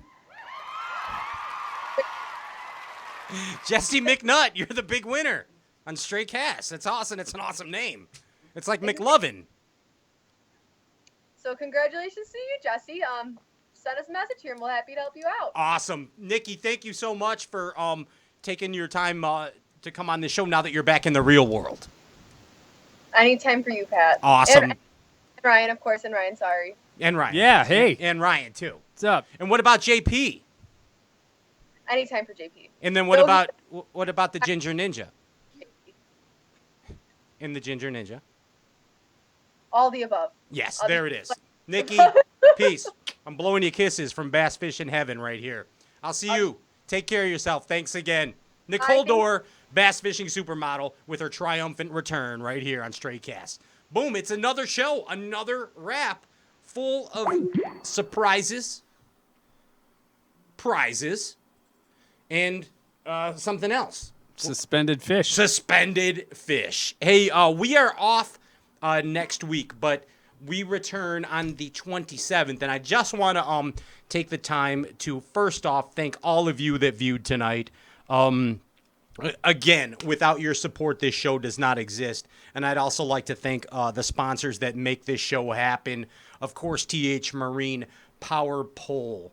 There is Alpha Angler Rods, PH Custom Lures, Bavarni Baits, Dem Jigs, JB Fish Sauce, and Ray Just. Are they still a sponsor? Ray Just? Okay, I don't even know.